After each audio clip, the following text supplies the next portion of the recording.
Hi, my name is Erica Imrani. I'm a senior editor with Harlequin's Mira imprint. We're here at BEA 2014, and I'm here with Mary Kubica, whose debut novel, The Good Girl, is coming out in just a couple of months. We're pretty excited about it. I'm excited. I've had the honor of working with her.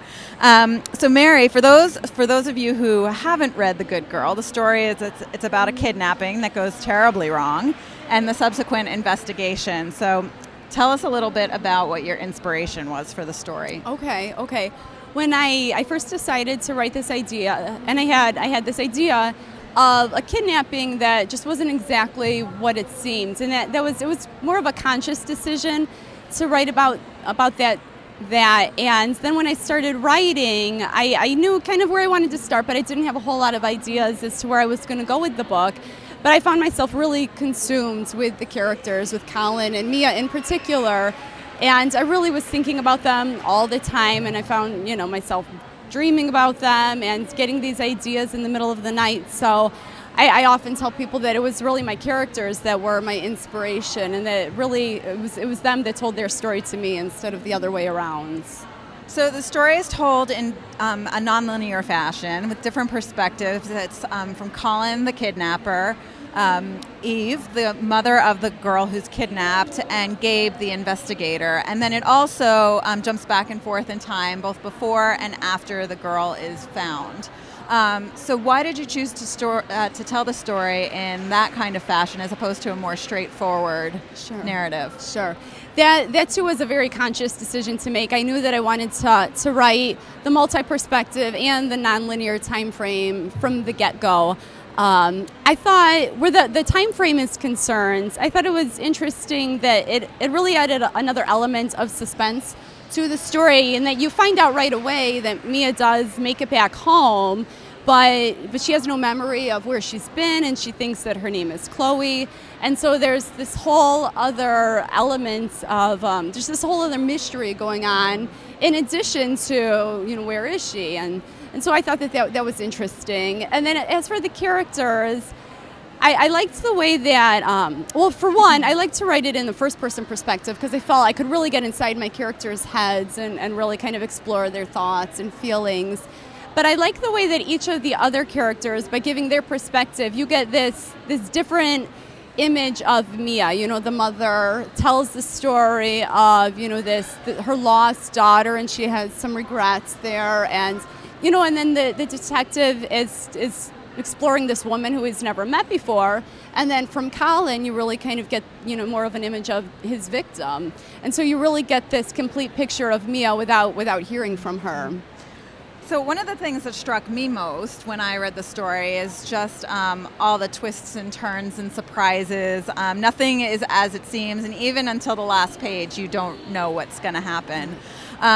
So without giving too much away about the story, can you talk about your writing process, where all the twists came from, like how your mind operates? Sure. I had a lot of fun with it, in all honesty. When again, I didn't have the complete picture in my mind when I started writing it. So the characters, they surprised me too. Some days that I sat down to write, I wasn't sure what was going to happen that day either, or what kind of twists were going to happen throughout the book. So it was really fun to kind of uncover that myself as it went through.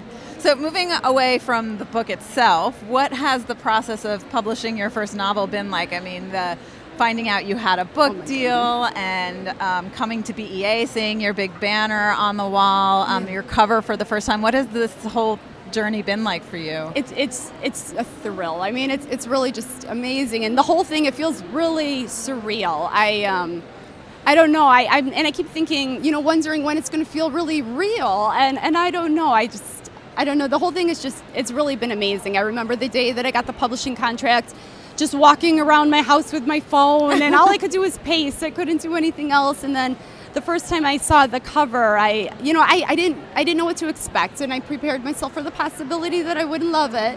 And then I did, and I just, I printed it off and hung it on the refrigerator right away, and I just stared at it. it's just been amazing. And then to now be at BEA and see the big billboard right over by the door. It's so nice to see the readers. They come, they've heard about the book, they love the cover, and that must just be so nice. Oh my gosh, it's really just, everything that I couldn't have even imagined all of, this happening. It's a thrill. So talk a little bit about some of the joys and challenges of writing this particular book. Sure. The biggest challenge for me when I was writing the book was just finding the time to write. When I started the book, my daughter was very young. My son wasn't even born yet, and so that was hard. I wrote bits and pieces here. If I managed 30 minutes a day, well, that was that. And but it got done, and then the biggest thrill for me, I think, is just being able to turn what was a hobby for me, into a career. And it's just amazing to see that the way that it's all the pieces have come together. So I'm one of the few lucky ones who have gotten to read the next book, which doesn't have a title yet, but is amazing. Can you tell us a little bit about it? Sure. The second book, it's another suspense. It's set in the Midwest, and it's about a woman.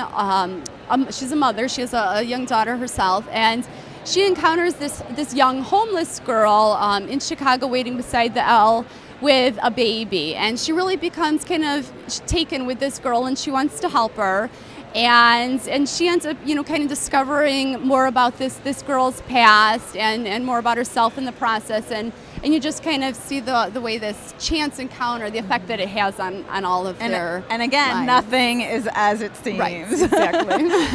Well, that's all for today. Thank you so much for being here and for coming. It's been amazing for me to be your editor. Thank you.